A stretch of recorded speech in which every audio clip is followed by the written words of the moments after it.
Perbarui ilmu Islam kamu bersama Religion di tv1news.com dan TV1 Connect.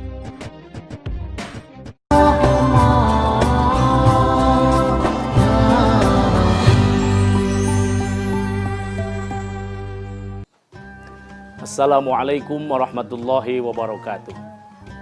Alhamdulillahilladzi hadana lihadza wa ma kunna linahtadiya laula an hadanallah. Assalatu wassalamu ala sayyidinal mukhtar wa ala alihi wa ashabihi al-akhyar amma ba'du. Qala Allah ta'ala fi kitabihil karim, a'udzu billahi minasyaitonir rajim. Bismillahirrahmanirrahim. Qad aflaha man zakkaha wa qad khaba man dassaha. Shadaqallahul azim. Ilahi anta maksudi wa ridhaka matlubi a'tini muhabbataka wa ma'rifatak. Pemirsa TV1 yang berbahagia di mana saja berada, sujud syukur marilah kita panjatkan kehadirat Allah yang Maha Ghafur. Alhamdulillah, pada kesempatan hari ini kita semua dalam keadaan sehat walafiat bisa menyaksikan acara Assalamualaikum Nusantara di televisi kebanggaan kita semua, TV1. Semoga acara yang mulia ini membawa manfaat barokah untuk kita semua fid dunya wal akhirah. Amin ya Allah ya rabbal alamin. Salawat dan salam semoga senantiasa tercurah limpah kepada junjungan alam habibana wa nabiyana Kanjeng Nabi Muhammad sallallahu alaihi wasallam, kepada keluarga, sahabat, tabi'in, atba'u tabi'in, aulia Allah sampai kita sekalian. Pemirsa TV1 yang berbahagia, sering kita mendengar sebuah kata sukses. Sering juga kita baca kata sukses dalam berbagai media. Pada kesempatan hari ini, mari kita bertabaruk, ngalap berkah kepada Al-Quran, Surah Asy-Syams ayat 9 dan 10. Konsep sukses menurut Allah Subhanahu wa Ta'ala yang pasti akan terwujud jika ditempuh oleh setiap orang. Dalam Al-Quran, Surah Asy-Syams ayat 9 dan 10 tersebut, Allah Subhanahu wa Ta'ala berfirman, A'udzu billahi minasyaitonir rajim. Bismillahirrahmanirrahim. Qad aflaha man zakkaha wa qad khaba man dassaha. Shadaqallahul azim. Wallahu a'lam bil muradi, artinya pasti sukses. Kenapa saya berani mengatakan pasti sukses? Karena di situ Allah sandingkan huruf qasam, qad dengan fi'il madhi aflaha. Ketika huruf qasam, huruf qad, huruf sumpah itu digandengkan dengan fi'il madhi, itu diartikan pasti. Jadi qad aflaha, pasti sukses. Siapa yang dinyatakan pasti sukses oleh Allah Subhanahu wa Ta'ala? Man zakkaha. Orang yang telah mensucikan jiwanya. Orang yang tidak henti-henti mensucikan dirinya. Di ayat selanjutnya, ini juga akan pasti. Wa qad khaba man dassaha. Dan pasti hancur. Dan pasti tidak akan maju. Dan pasti tidak akan bahagia. Siapa yang dipastikan Allah? Orang yang tidak akan sukses, yang tidak akan maju, yang tidak akan bahagia fid dunya wal akhirah. Wa qad khaba man dassaha. Orang-orang yang senantiasa mengotori dirinya, mengotori jiwanya, mengotori ruhnya. Baik para pemirsa TV1 yang saya cintai di mana saja berada, mari kita kembangkan. Memotret sukses ini akan bervariasi. Dari sisi mana kita memotret sukses? Kalau sukses dipotret dari sisi ilmu sosial, ya orang tersebut dihargai orang di lingkungannya, dihormati, kalau ada acara diundang, walaupun mohon maaf secara finansial tidak maksimal. Walaupun secara finansial dia bukan pejabat, secara sosial dia sudah sukses. Nah, potret sukses dari sisi politik, maka orang ini ketika mencalonkan apa saja, keinginan mencalonkan dirinya itu sukses. Menjadi calon bupati, jadi bupati. Menjadi calon anggota legislatif, jadi. Apa yang diniatkannya, apa yang diinginkannya menjadi posisi yang dia inginkan, dia sudah capai. Ini dari sisi politik. Tetapi mohon maaf, apakah dari sisi sosialnya dia dihargai? Dari sisi sosialnya dia dicintai masyarakat? Belum tentu juga. Akan tetapi, para pemirsa TV One yang saya muliakan, kalau kita mengacu kepada sukses konsep Allah Subhanahu wa Ta'ala, pasti ini akan sukses dipandang dari berbagai dimensi. Yang Allah tadi sudah menyatakan, yang pasti sukses itu adalah orang-orang yang tak henti-hentinya mensucikan jiwanya, mensucikan hatinya. Ibnu Athaillah pernah menyampaikan, al-qalbu malikul badani wal a'dha'u junuduhu fa idza tabal malik tabat junuduhu. Hati ini adalah laksana raja di tubuh kita semua. Dan seluruh panca inderanya ini adalah bagaikan bala tentaranya. Fa idza tabal malik tabat junuduhu. Kalau rajanya baik, komandannya soleh, maka semua bala tentaranya akan baik, akan soleh. Kalau hatinya baik, maka baik pula seluruh anggota tubuhnya. Kalau hatinya suci, maka suci pula seluruh anggota tubuhnya, yang diibaratkan anggota tubuhnya ini adalah seperti bala tentaranya.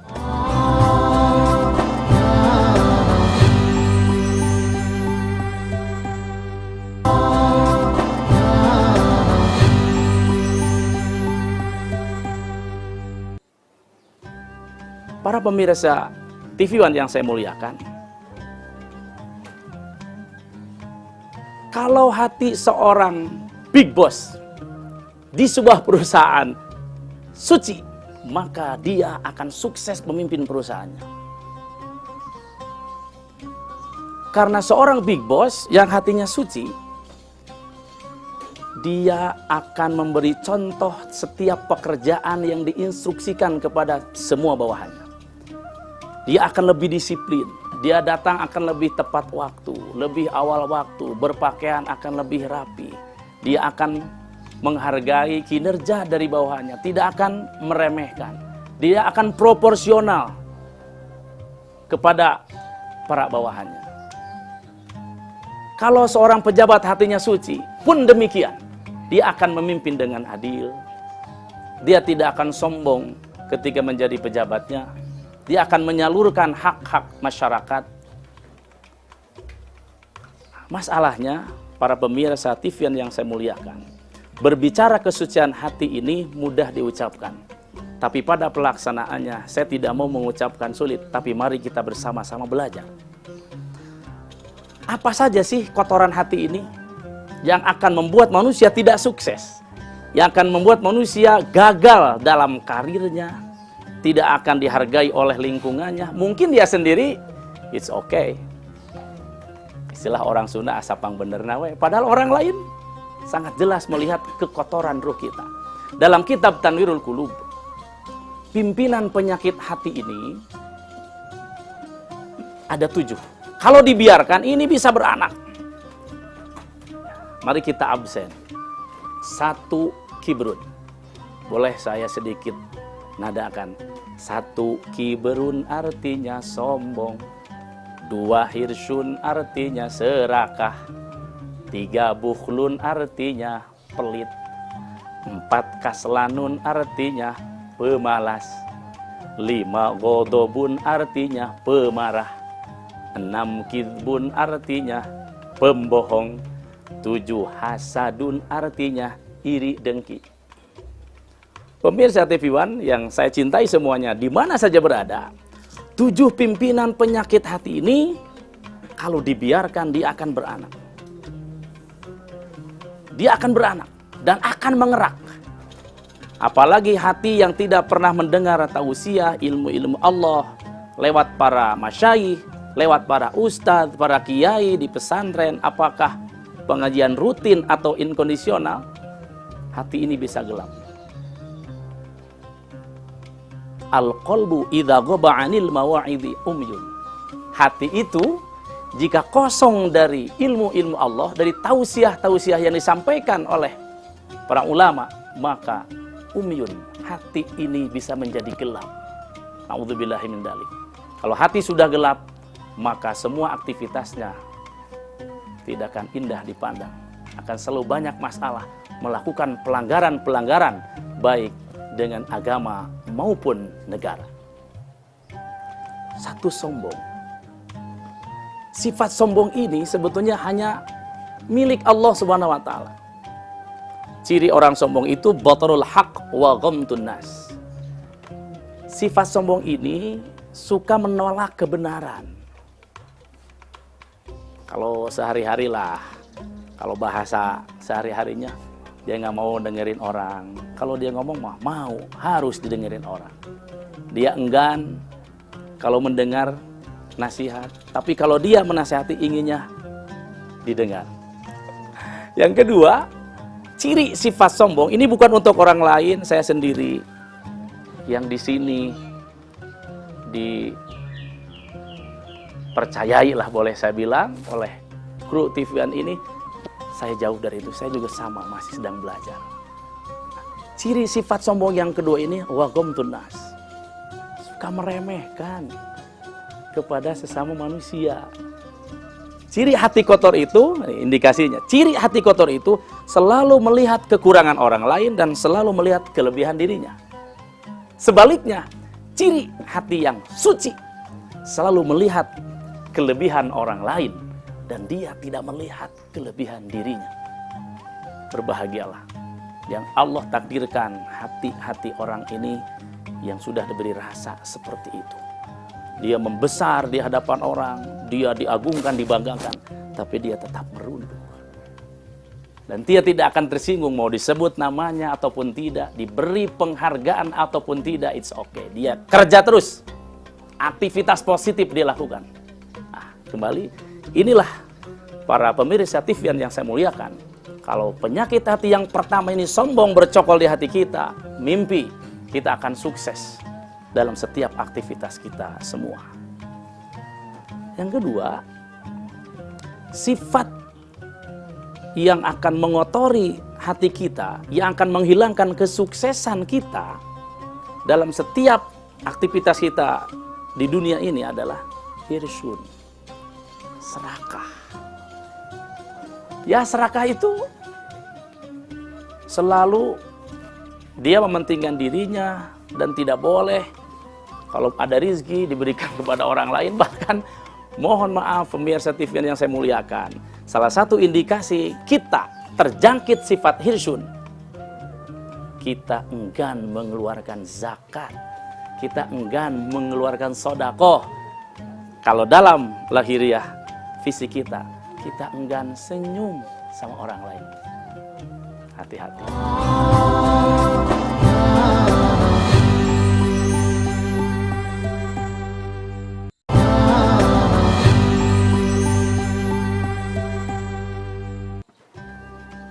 Dalam hikayat kita sering mendengar dari para ulama, ya, Nabi Ayub saja, satu saat beliau sedang jalan.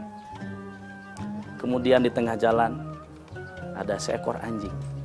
Yang Allah takdirkan, anjing itu budug. Matanya 3, lidahnya menjulur dan ngeces. Orang Sunda bilang ngelel, ngeces. Secara lahiriah menjijikkan. Di hati Nabi Ayub terbersit, anjing ini menjijikkan sekali ya. Subhanallah, para pemirsa TV-an yang saya cintai semuanya, Allah mentakdirkan kepada seekor anjing ini, dia dibisakan Allah berbicara kepada Nabi Ayub. Bagaimana bicaranya anjing ini? yang digerakkan oleh Allah Subhanahu wa taala. Anjing ini berbicara, "Hei Ayub, aku seperti ini bukan kemauanku. Aku diciptakan oleh Allah. Kalau aku punya kemauan, aku juga tidak mau menjadi seperti ini. Aku mau seperti kamu, lebih mulia, lebih bagus, lebih dihargai. Tapi Allah menakdirkan aku menjadi seperti ini." Dan hei Ayub, kalau engkau menghina aku, kalau engkau tidak senang kepada aku, ketahuilah berarti engkau tidak suka kepada yang menciptakan Allah. Subhanallah. Hati-hatilah. Mari kita belajar menata hati, membersihkan jiwa, melihat siapapun, mari belajar melihat kelebihan seseorang. Guru mursyid saya yang tinggal di pesantren Sirna Rasa, Desa Ciomas, Panjalu, Kabupaten Ciamis, Jawa Barat, Syekh Muhammad Abdul Ghawth Saifullah Maslul Qaddasul Sirah, berpesan kepada saya pakai bahasa Sunda. Cep, tinggal jalma teh kelebihan anak supaya teka tinggal kakirangan anak. Artinya, para pemirsa yang saya muliakan, belajarlah melihat setiap orang itu kelebihannya supaya sedikit pun tidak terlihat kekurangannya. Sehingga kalau konsep ini kita terapkan di mana saja, kemana saja, aktivitas dengan siapa saja, kita akan selalu cocok dengan setiap orang. Bahkan dengan syaitan pun kita tidak akan benci. Kenapa? Kan jelas di Quran ya. A'udzubillahi minasyaitonirrajim. Innasyaiton lakum aduwwum mubin. Syaitan itu bagi kamu musuh yang nyata.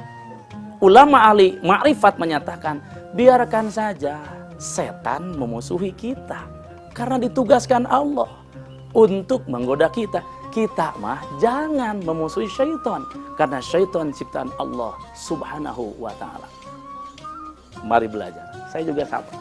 Belajar. Dan salah satu penyebab kebahagiaan yang timbul di hati kita, di jiwa kita, kita selalu berbaik sangka kepada siapapun. Dan sebaliknya, ketika buruk sangka terus tertanam dalam hati, dalam batin, kita ini hidupnya akan tertekan, akan selalu menduga-duga yang tidak pasti. Naudzubillah, tsumma naudzubillah. Baik pemirsa TV One yang saya cintai dan yang Allah muliakan, ini yang kedua, hirsyun. Yang pertama tadi kibrun, sombong. Nah, ini saja, dua saja. Saya belum merambah ke yang lain. Ketika dua ini saja ada di dalam batin kita, di dalam hati kita, sifat yang mengotori jiwa, sombong dan serakah, bisakah orang sukses? Saya jamin tidak. Saya jamin tidak.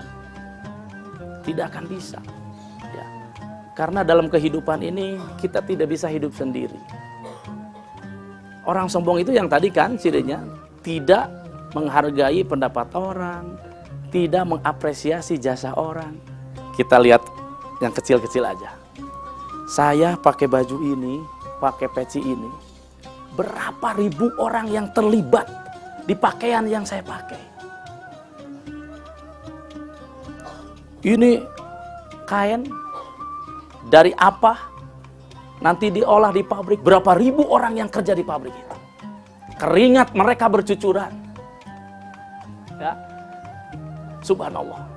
Nah, mari sekali lagi kita belajar membersihkan hati supaya tidak ada sifat sombong dan serakah dalam hati kita. Baik para pemirsa TV yang saya muliakan. Nah, kita harus terus-terusan belajar membersihkan dengan apa? Rasul bersabda, likulli syai'in siqalah wa siqalatul qalbi dzikrullah. Segala sesuatu itu ada alat untuk mensucikannya, ada alat untuk menggosoknya, dan alat untuk mensucikan hati. Dzikrullah, memperbanyak zikir kepada Allah Subhanahu wa ta'ala. Ini baru koma. Zikir yang mana sih yang bisa mensucikan hati? Semoga di lain kesempatan kita bisa melanjutkan episode ini. Kita akan bahas 3 macam zikir secara keilmuan, dan nanti zikir yang mana yang bisa mensucikan kita semua dari sifat-sifat yang akan mengotori hati kita sehingga kesuksesan tidak bisa kita raih. Insya Allah kita semua yakin ketika kita mendapatkan informasi yang mulia ini melalui media TV One. Kita berterima kasih ke TV One ini. Maka kita mari berdoa. Kita doakan semua kru TV One dari mulai atasan sampai bawahan. Semoga sehat semuanya. Semoga panjang usia. Karena apa? Ini media yang sangat luar biasa. Saya berani menyatakan, dijamin sangat mungkin ketika satu saat ada orang yang sedang mencari solusi dari kegelisahan hidupnya, Allah takdirkan truk melihat channel TV One, mendengarkan tausiah ilmu Allah yang disampaikan oleh para ulama, Allah berikan hidayah kepada orang tersebut. Ini sangat mulia. Maka saya berbahagia dan saya berterima kasih kepada semua kru TV One. Semoga kita semua diberkahi Allah Subhanahu wa taala, panjangkan usia, sehat lahir dan batin, bahagia selamanya, semuanya, segalanya. Terima kasih. Itu saja dari saya, pembahasan bahwa suci hati adalah kunci kesuksesan. Semoga di lain waktu kita bisa dipertemukan oleh Allah Subhanahu wa taala melalui siaran-siaran yang dipancarkan oleh TV One. Terima kasih. Mohon maaf atas kekurangannya. Assalamualaikum warahmatullahi wabarakatuh.